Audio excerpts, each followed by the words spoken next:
नमस्कार विद्यार्थी मित्रांनो, मी उदय कदम मराठी अकॅडमी या यूट्यूब चॅनलमध्ये तुम्हा सर्वांचे स्वागत।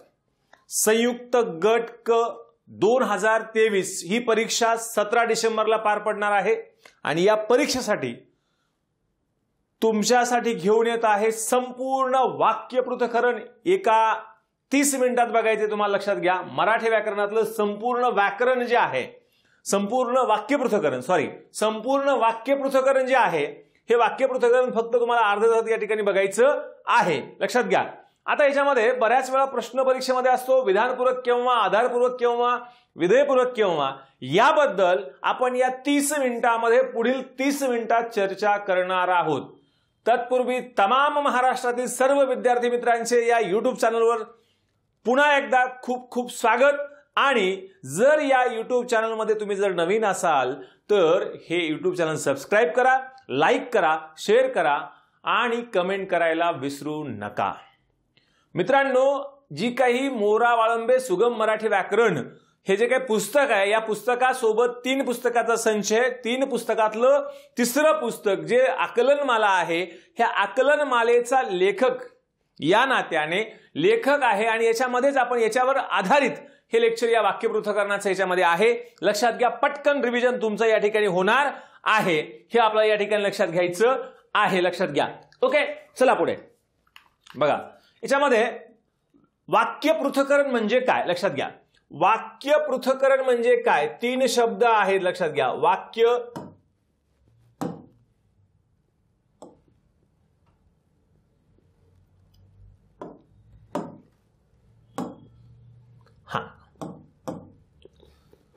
वाक्य, दुसरा आहे पृथक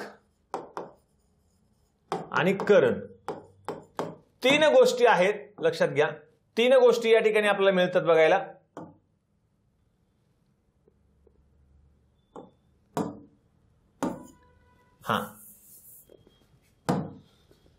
वाक्य म्हणजे वाक्यातील, पृथक म्हणजे बघा वेगळा। पृथक या शब्दाचा अर्थ काय होतो, वेगळा,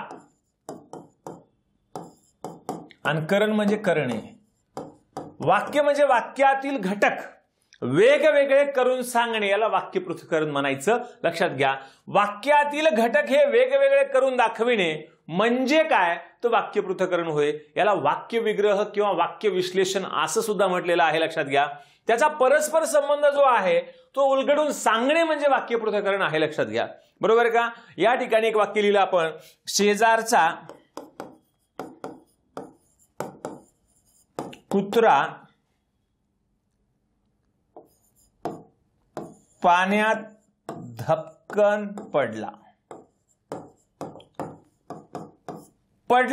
बघा, पडला क्रियापद आहे, पडणारा कुत्रा हे विषय काय आहे, उद्देश आहे, पडणारा कर्ता आहे, कर्त्याबद्दल अधिक माहिती सांगणारा शब्द आहे। कसा पडला, धपकन, कुठे पडला, पाण्यात। म्हणजे हे घटक आपल्याला वेगवेगळे करून सांगायचे आहेत, बरोबर आहे। लक्षात घ्या मित्रांनो, वाक्य पृथक्करण या घटकासाठी आपल्याला कर्ता, कर्म आणि क्रियापद या 3 गोष्टीची आवश्यकता आहे। कर्ता, कर्म आणि क्रियापद। मग आपण यापूर्वी युट्यूबला सुद्धा कर्ता, कर्म, क्रियापद कसं ओळखायचं बघा। हे जे वाक्य पृथक्करण हा जो घटक आहे, या घटकासाठी 3 गोष्टी अत्यंत महत्वाच्या आहेत। लक्षात घ्या, 3 गोष्टी अत्यंत महत्वाच्या आहेत। एक म्हणजे कर्ता, दुसरं म्हणजे कर्म आणि तिसरा जो आहे तो आहे क्रियापद। बघा, आता मी काय करतो, याला ए म्हणतो, लक्षात घ्या, याला बी म्हणतो। जेव्हा या दोघाशिवाय काम भागत नाही तेव्हा कर्माची ही आवश्यकता असते। याला सी घेतला आपण।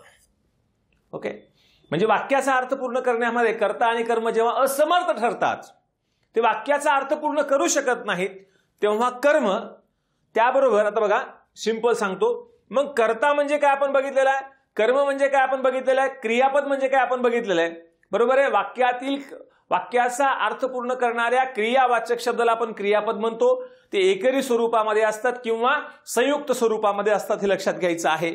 त्याबरोबर कर्ता म्हणजे काय, क्रियापदाने सांगितलेली क्रिया जो कोणी करतो त्याला कर्ता म्हणायचं, आणि वाक्य पृथक्करणामध्ये याला उद्देश असं म्हटलेलं आहे, बरोबर आहे।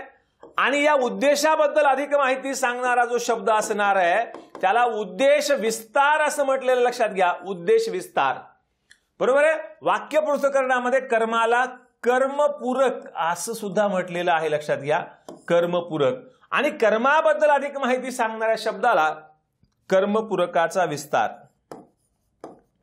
कर्मपूरकाचा विस्तार हा नंतरचा मुद्दा आहे, बरोबर आहे। कर्म म्हणजे काय, क्रियापदाने सांगितलेली क्रिया ज्याच्यावर घडते त्याला कर्म म्हणायचं। क्रिया करणारा कर्ता, क्रिया सोसणारा किंवा भोगणारं कर्म आहे।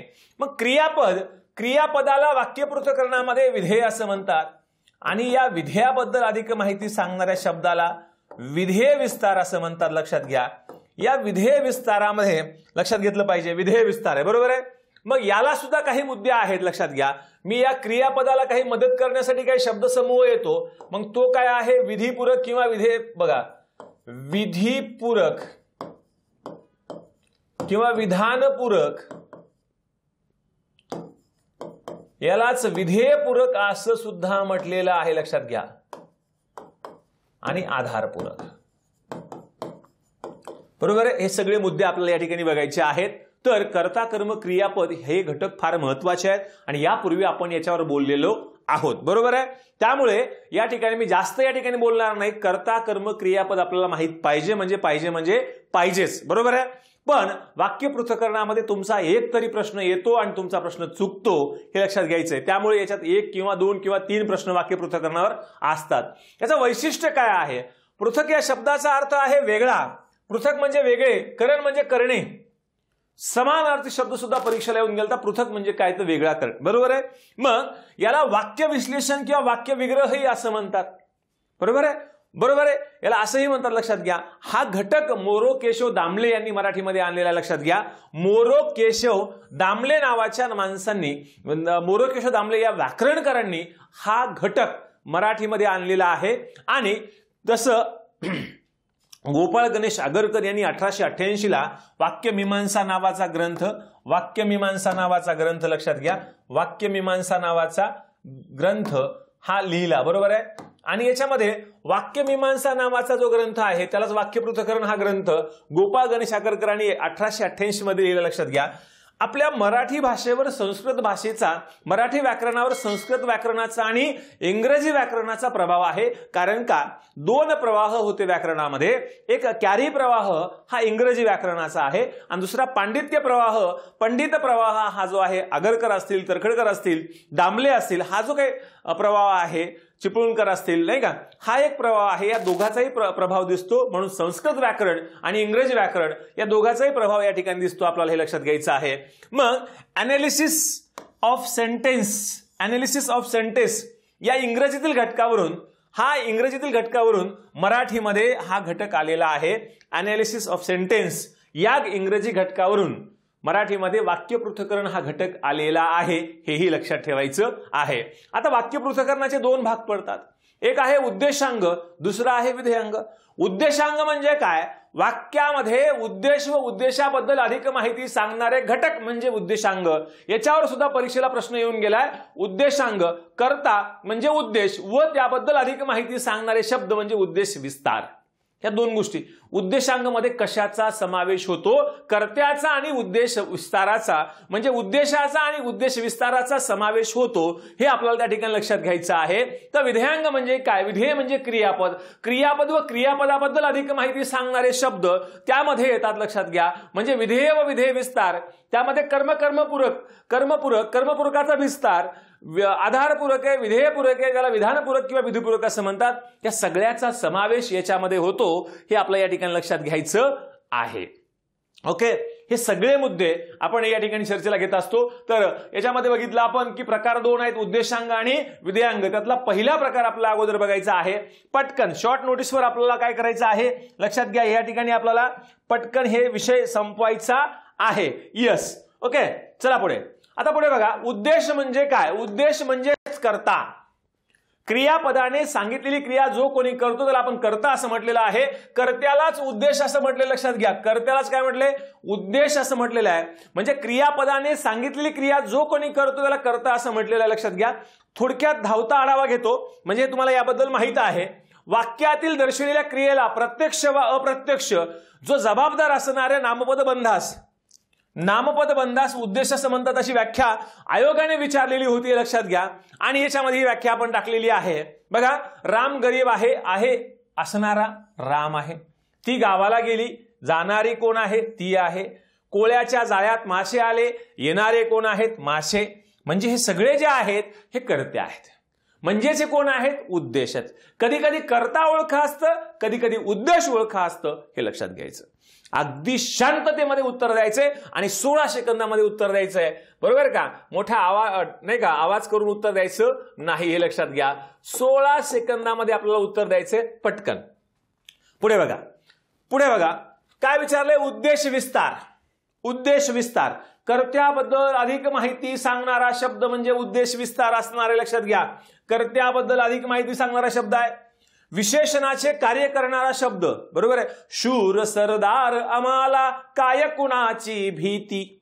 सरदार कसा आहे? शूर आहे, बरोबर का? असणारा सरदार आहे, असणारा सरदार आहे. सरदार कसा आहे? शूर आहे. शूर उद्देश विस्तार झालेला आहे, लक्षात घ्या. मग बघा, कर्त्याचं आधी विशेषण जे आहे, कर्त्याचं आधी विशेषण हे काय असणार आहे? हे कर्त्याचं आधी विशेषण हे काय असणार आहे? लक्षात घ्या. उद्देश विस्तार असणार आहे, लक्षात घ्या. आणि त्याबरोबर कर्त्याचं समानाधिकरण नाम जे असणार आहे ते नामकर्त्याचं समानाधिकरण जे असणार आहे ते सुद्धा काय असू शकते याच्यामध्ये, लक्षात घ्या. हे का? लक्षात घ्या.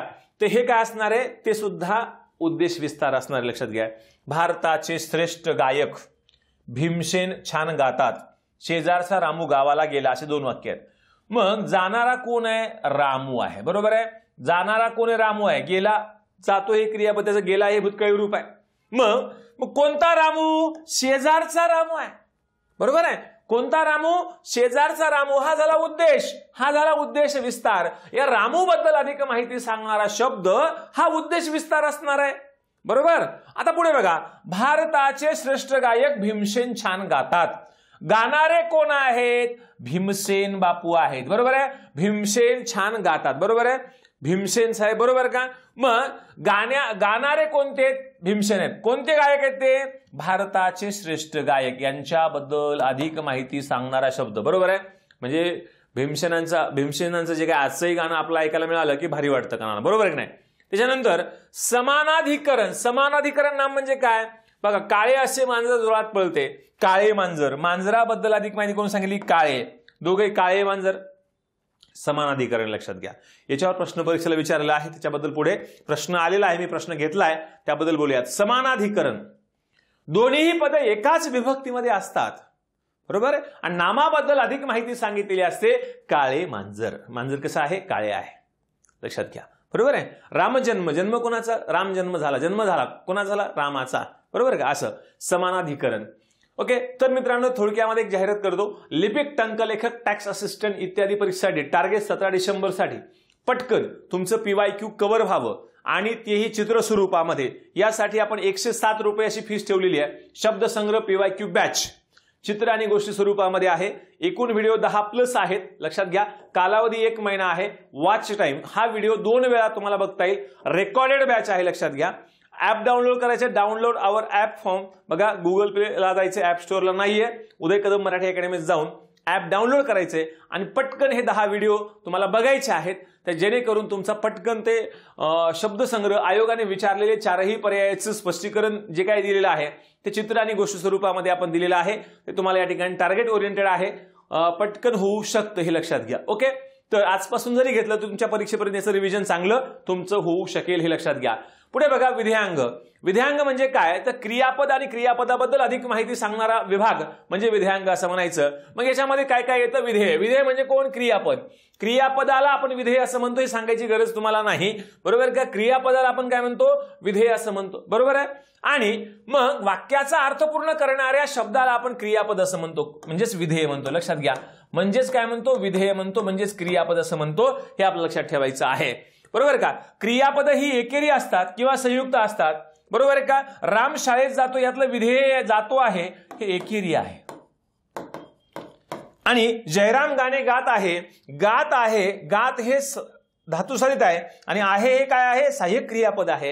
हे संयुक्त क्रियापद आहे, हे विधेय आहे, पण याला संयुक्त क्रियापद म्हणतात, लक्षात घ्या. बरोबर का? हे काय आहे? संयुक्त आहे. मग जातो एकेरी आहे, गात आहे संयुक्त आहे. वाक्यातलं क्रियापद ओळखणं सोपं आहे, फार अवघड नाही. आता बघा विधेय विस्तार. विधेय विस्तार कशाला म्हणायचं? क्रियापदाबद्दल अधिक माहिती सांगणारा जो शब्द आहे त्याला विधेय विस्तार असं म्हणायचं, लक्षात घ्या. म्हणजे क्रियापदाबद्दल अधिक माहिती देणारा म्हणजेच क्रियाविशेषण. बरोबर का? याबद्दल आपण चर्चा केलेली आहे. क्रियापदाबद्दल अधिक माहिती देणारा शब्द जो असतो तो क्रियाविशेषण आहे. क्रिया केव्हा घडली, कुठे घडली, कितीदा घडली, किती वेळा घडली, बरं कशी घडली, याबद्दल अधिक माहिती सांगणारे जे शब्द असतात ते काय असतात? विधेय विस्ताराचं उदाहरण सांगता येईल.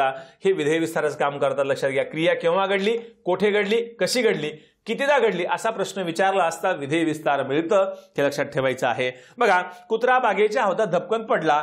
पडणारा, पडला हे विधेय आहे, लक्षात घ्या. विधेय. पडला, पडणारा कोण आहे? कुत्रा. उद्देश. कुठे पडला? बागेच्या हौदात. कसा पडला? धपकन. विधेय विस्तार. बरोबर आहे? विधेय विस्तार. मुले वर्गाबाहेर मोठमोठ्याने गप्पा मारीत उभी होती. बरोबर आहे? मारीत उभी होती. बरोबर का? मग या ठिकाणी विधेय आहे. कशी, कुठे? बघा, मारणारी मुले आहेत. वर्गाबाहेर मोठमोठ्याने गप्पा मारीत होती. मग याच्यामध्ये काय आहे? वाक्यामध्ये विधेय विस्तार. क्रियापदाबद्दल अधिक माहिती सांगणाऱ्या शब्दाला नाही का वर्गाबाहेर मोठमोठ्याने. बरोबर आहे? बरोबर का? इथे इथपर्यंत येईल बघा हे विधेय. बरोबर आहे? म्हणजे हे आपल्याला काय सांगता येईल? विधेय विस्तार सांगता येईल. पुढे बघा विधेयपूरक. बघा अगदी शॉर्टकट आपल्याला बघायचं आहे. विधेयपूरक कशा कशाला म्हणायचं, लक्षात घ्या. ओके, फक्त अर्धा तास आपलं संपवायचंय. विधेयपूरक कशा कशाला म्हणायचं, लक्षात घ्या. कर्माला विधेयपूरक म्हणतात, त्यालाच कर्मपूरक आहे. आणि कर्माबद्दल अधिक माहिती सांगणाऱ्या शब्दाला कर्मविस्तार किंवा कर्मपूरकाचा विस्तार असं म्हणतात. द्विकर्मक क्रियापद, विधीपूरक किंवा विधानपूरक, आधारपूरक याबद्दल आपल्याला चर्चा करायची आहे. त्यातला पहिला मुद्दा आहे कर्म किंवा कर्मपूरक. वाक्यातील कर्मालाच कर्मपूरक असे म्हणतो आपण. बरोबर आहे? म्हणजे थोडक्यामध्ये जर आपण या ठिकाणी बघितलं की उद्देश विस्तारक, विधेय विस्तारक, बरोबर का, यांच्यामुळे वाक्याचा अर्थ प्रत्येक वेळी पूर्ण होईल असं नाही. जेव्हा कर्ता आणि कर्म वाक्याचा अर्थ पूर्ण करण्यास असमर्थ असतात तेव्हा आपल्याला विधेयपूरकाची आवश्यकता असते. म्हणजे या ठिकाणी तेव्हा त्यास विधेयपूरक असं म्हणायचं, हे लक्षात घ्यायचंय. मग त्यामधला पहिला मुद्दा आहे कर्म किंवा कर्मपूरक. बरोबर आहे? मग या ठिकाणी आपण बघितलं क्रिया ज्याच्यावर घडते, थोडक्यामध्ये क्रिया सहन करणारे, लक्षात घ्या. क्रिया सहन करणारे ते कर्म. क्रिया भोगणारे किंवा शोषणारे, लक्षात घ्या. क्रिया भोगणारे किंवा शोषणारे काय असते? कर्म असते, लक्षात घ्यायचं आहे. राम रावण मारतो, मारणारा राम आहे, मारण्याची क्रिया रावणावर आहे, कर्म आहे, मारतो विधेय आहे. अभयने स्वराचा पतंग कापला, कापणारा अभय आहे, कापण्याची क्रिया पतंगावर आहे. बरोबर आहे? म्हणजे याची क्रिया कोणावर घडते हा प्रश्न विचारला की येणारं उत्तर काय मिळते आपल्याला? कर्म मिळतंय. आणि क्रिया धातूला नारा नारी नारे कोण असा प्रश्न विचारला, कोण किंवा काय असा प्रश्न विचारला की उद्देश मिळतो. आणि याची क्रिया कोणावर घडते याला असा प्रश्न विचारला की कर्म मिळते किंवा कर्मपूरक मिळतंय. ह्याबद्दल आपण बोललेलो आहोत, हे लक्षात घ्यायचं आहे. कर्मविस्तार किंवा कर्मपूरकाचा विस्तार. कर्माबद्दल अधिक माहिती सांगणारा शब्द, कर्माबद्दल अधिक माहिती सांगणारा जो शब्द आहे त्या शब्दाला कर्मविस्तार किंवा कर्मपूरकाचा विस्तार असं म्हणतात, हे लक्षात घ्या. मग याचं कर्माचं अधिविशेषण, बघा कर्माचे अधिविशेषण हे लक्षात घ्या.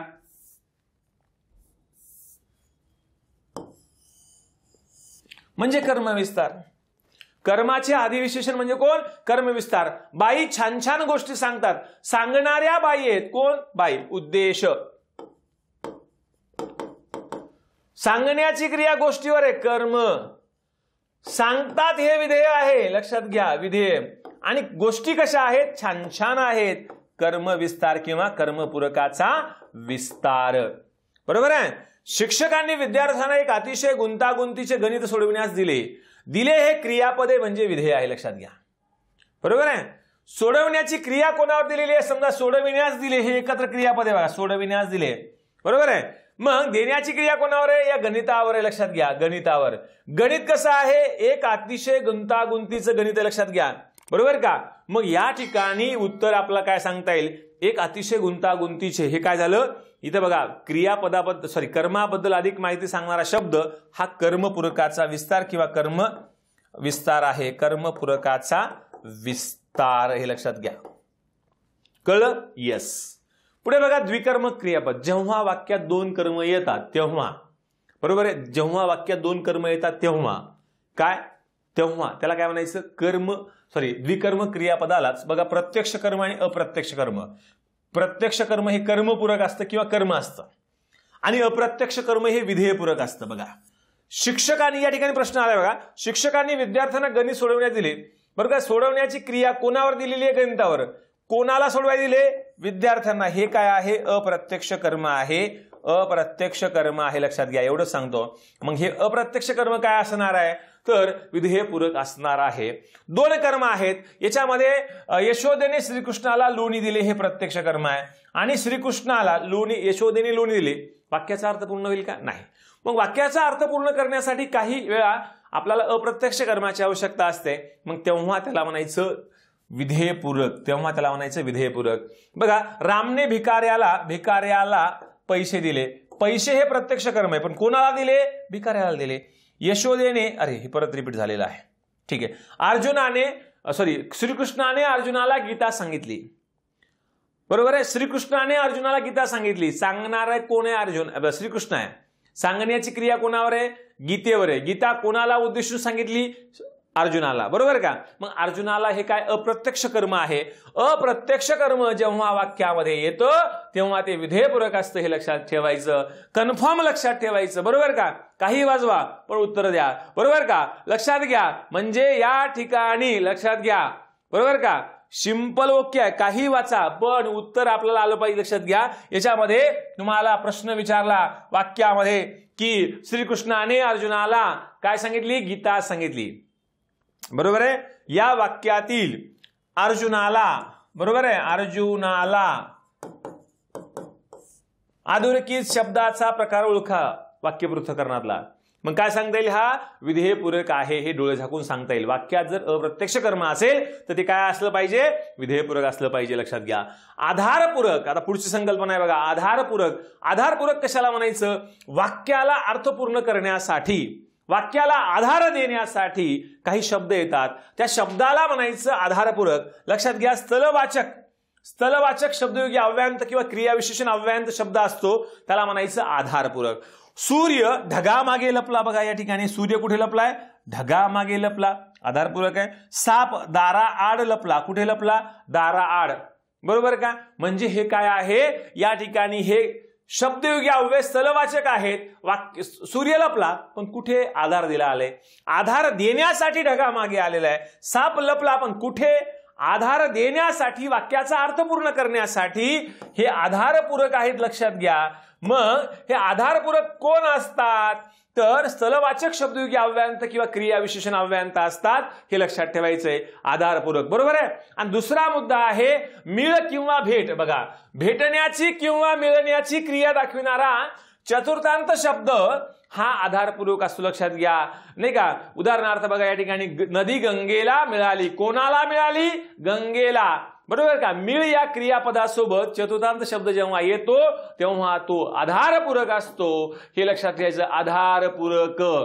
जयराम राधाला भेटला. कोणाला भेटला, राधाला. आधारपूरक. आदिलशहा निजामाला मिळाला.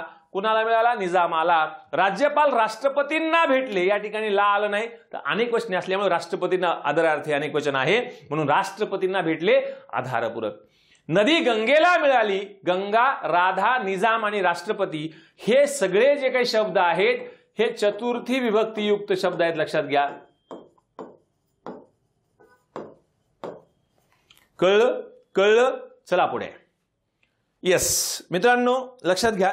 परत अजून एक की जेव्हा ज्यांना अशाच स्वरूपामध्ये फास्ट ट्रॅक स्वरूपामध्ये जर बॅच करायची असेल तर वन डे रिव्हिजन बॅच आहे. वन डे रिव्हिजन म्हणजे एका दिवसामध्ये तुम्हाला ती बॅच संपवता येते आणि याच्यामध्ये कालावधी 2 महिने आहेत. लेक्चर आहेत 25+ आणि तुम्हाला हे 2 महिने आणि याच्यामध्ये 25+ लेक्चर आहेत, लक्षात घ्या. 25 लेक्चर आहेत आणि या 25 लेक्चरमध्ये महत्त्वाच्या टॉपिकवर आपण काय केलेलं आहे, रिव्हिजन केलेलं आहे.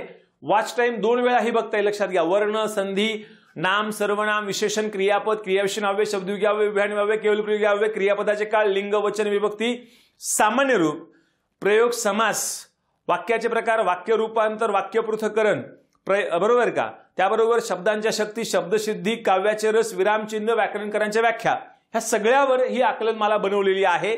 आणि या आकलनमालेवर आधारित हे लेक्चर आहेत. लिपिक टंकलेखक टॅक्स असिस्टंटसाठी ही आपली उपयुक्त बॅच आहे. त्यामुळे या ठिकाणी तुम्ही ती बॅच घेऊ शकता आणि तुमचं एका दिवसामध्ये 10 ते 12 तासामध्ये रिव्हिजन फडशा पाडू शकता मराठीचा. हे लक्षात घ्या. नक्कीच आतापर्यंत आपल्याला उत्स्फूर्त प्रतिसाद मिळाला आहे. जवळपास 2000+ याच्यामध्ये ऍडमिशन आहेत.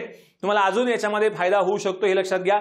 परीक्षेला अनेक मुलांचे कॉल्स या बॅचसाठी येतात आहेत आणि नक्कीच तुम्हाला या ठिकाणी फायदा होईल, हे लक्षात घ्या. आता विधिपूरक, शेवटचा मुद्दा आहे विधिपूरक किंवा विधानपूरक. लक्षात घ्या, विधिपूरक किंवा विधानपूरक. विधिपूरकालाच विधानपूरक असं म्हणतात, हे लक्षात घ्या. विधिपूरकालाच काय म्हणतात, विधानपूरक असं म्हणतात, हे लक्षात ठेवायचं आहे. बरोबर का. विधिपूरकालाच काय म्हणतात, विधानपूरक असं म्हणतात, हे लक्षात घ्या. कर्त्याचं स्थित्यंतर दर्शविणारा शब्द, कर्त्याचे स्थित्यंतर म्हणजे स्थितीत, या स्थितीतून दुसऱ्या स्थितीमध्ये जाणारा शब्द आहे. राम राजा झाला, राम राजा झाला, हे काय आहे, विधानपूरक किंवा विधिपूरक. शिवाजी महाराज छत्रपती झाले, स्थित्यांतर दर्शक शब्द जो आहे.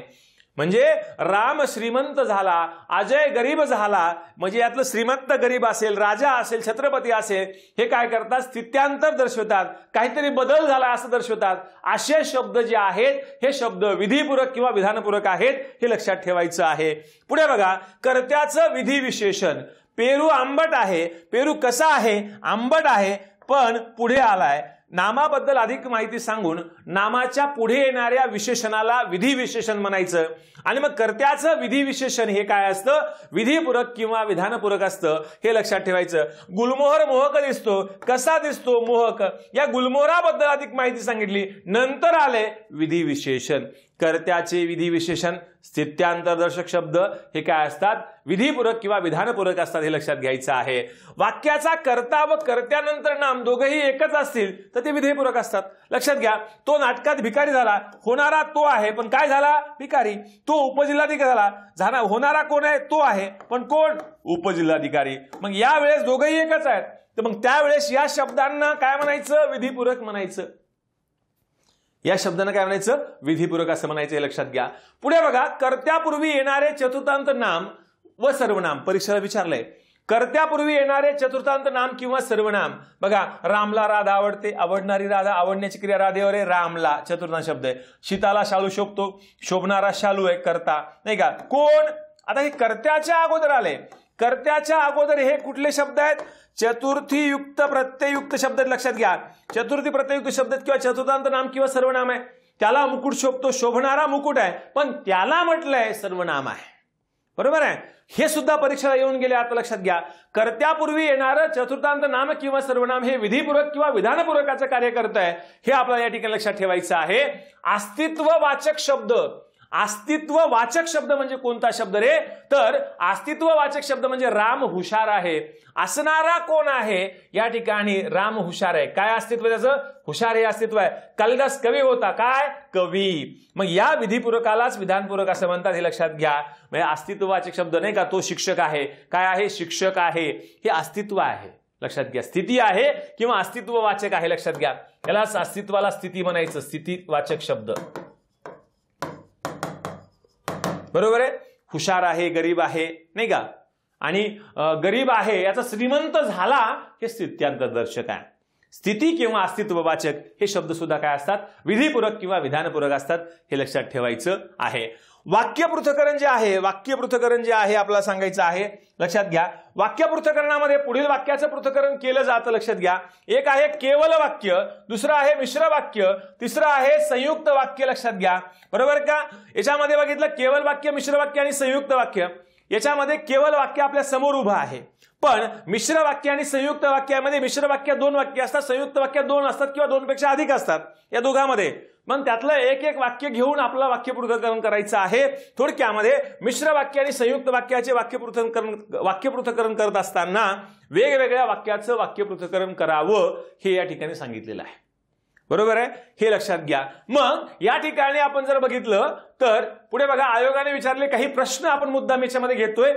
लेटेस्ट विचारले गट व 2023ला वाक्याचा कर्ता व कर्त्यानंतर येणारे नाम दोघेही एकच व्यक्ती किंवा वस्तू दर्शवित असतील तर त्या कर्त्यानंतर येणारे नाम हे काय असते, विधीपूरकाचे कार्य करते. बरोबर का? कुठे बघितलं आपण हे बघा, कर्त्यापूर्वी येणारे चतुर्नाम किंवा सर्वनाम. बघा वाक्याचा कर्ता व कर्त्यानंतर नाम दोघे एकच असले विधीपूरक असते. फक्त इथे आयोगाने काय केले, मोरा वळंबेमध्ये जशाच तशी लाईन उचललेली आहे लक्षात घ्या. याच्यामध्ये इथे विधेयपूरक सुद्धा येऊ शकतं लक्षात घ्या.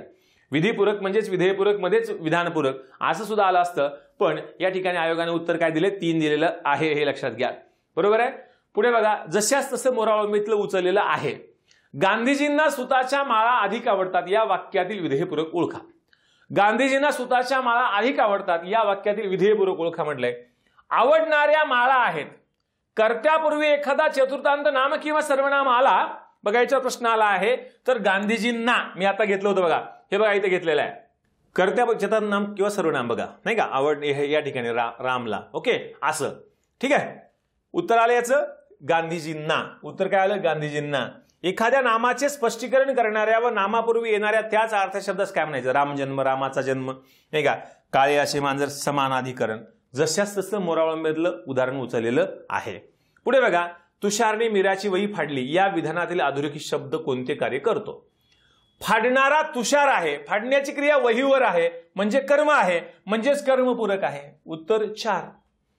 आमच्या शाळेच्या सर्व विद्यार्थ्यांनी येत्या रविवारी वनभोजनास जाण्याचा निश्चय केला आहे. वरील वाक्यातील उद्देश ओळखा. जाण्याचा निश्चय केला आहे, निश्चय करणारे कोण आहेत तर विद्यार्थी, विद्यार्थ्यांनी. उत्तर 2 नाही का. कर्मापूर्वी येणारा शब्द कर्माविषयी माहिती सांगत असेल तर त्याला काय म्हणायचं, कर्मपूरक नाही. कर्मालाच कर्मपूरक, आधारपूरक नाही, कर्मपूरकाचा विस्तार म्हणतात. काय म्हणतात त्याला, कर्मपूरकाचा विस्तार किंवा कर्मविस्तार. याबद्दल आपण बोललोय. हा प्रश्न राज्यसेवा मेन्स 2022ला विचारलेला आहे. बरोबर आहे. जो आपले काम करीत राहतो तो मनुष्य देवाला प्रिय होतो या वाक्यातील कर्म, कर्मविस्तार व विधेयपूरक हे घटक कोणते. कंबाईन बी मेन्स जुलै 2022ला प्रश्न विचारलाय.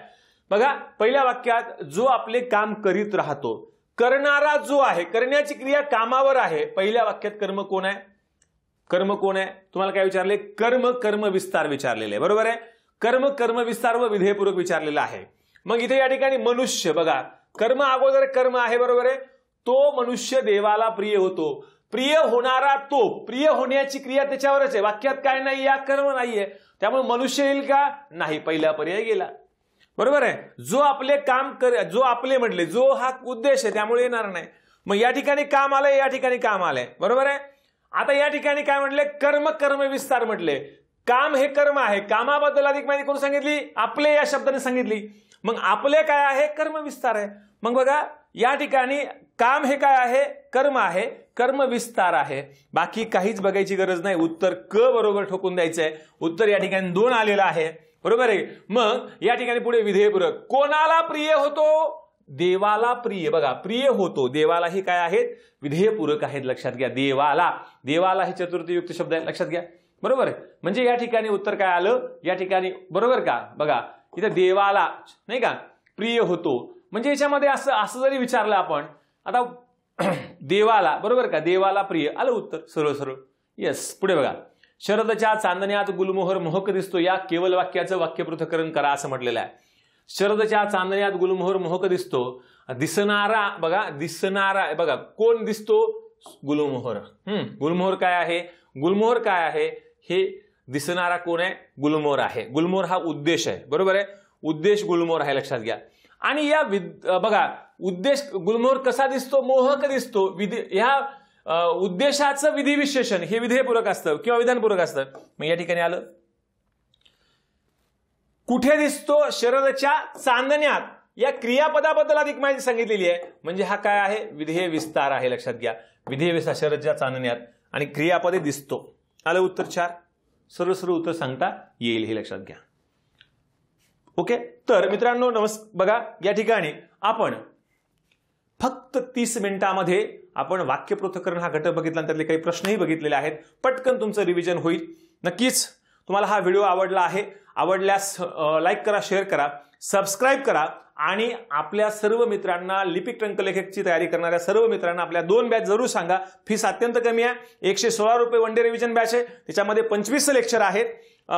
2 वेळा व्हिडिओ बघता येईल. याची कालावधी 2 महिने आहेत निश्चितपणाने. आणि दुसरा आहे शब्दसंग्रह PYQ चित्रस्वरूपामध्ये. हाही व्हिडिओ याच्यामध्ये हे फक्त 107 रुपयाला बॅच आहे मित्रांनो. आणि याच्यामध्ये तुम्हाला सर्व आयोगाने विचारलेले सगळे जे काही शब्दसंग्रह चित्रस्वरूपामध्ये तुम्हाला रिव्हिजन करता येतील. तर नक्कीच आपापल्या मित्रांना सांगून ह्या बॅच खरेदी करायला सांगा. धन्यवाद.